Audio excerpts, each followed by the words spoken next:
Attingham's Through the Roof project has been at least 2 to 3 years in the planning because it's a major project to replace the secondary roof above the glazing in Nash's amazing picture gallery that he built for the second Lord Berwick.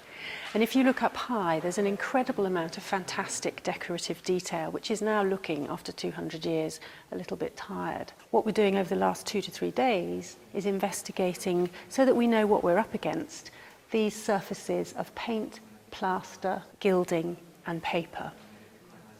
Being up this high in the gallery is really exciting because you just don't get to see it from this perspective. So it's really exciting to be able to see all the different details that are way up high here that you can't see easily from the ground.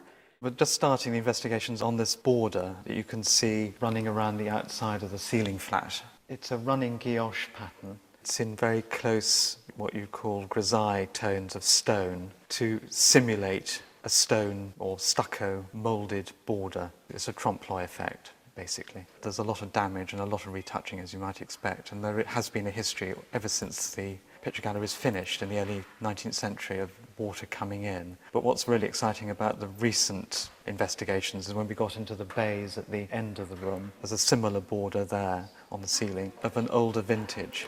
The original modelling of this border was much more subtle and much more elegant and prettier, and it was built up using not just one shadow colour but 4 shadow colours, which makes the modelling much more, even more believable, which is fantastic. Yeah. Can you see the subtle shading in the shadows? Now that we've got this scaffolding, we're able to see what happens at the higher levels. And I've done a cleaning test on the walls, and they clean very well with water and a soft sponge.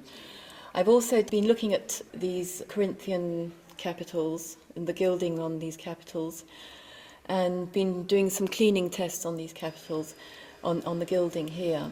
Sadly, a lot of the highlights and a lot of the gilding has been retouched and overpainted with bronze paint, and bronze paint with age and time tarnishes and it becomes quite insoluble, so it's quite difficult to remove. It doesn't reflect the light in the same way that gold leaf does. It has quite a dull appearance. Capitals are so dusty that removing the dust with a hoover and a soft dusting brush, and then removing the dust with water and cotton swab, does nevertheless make a big difference to the appearance of the gilding, even with this bronze paint.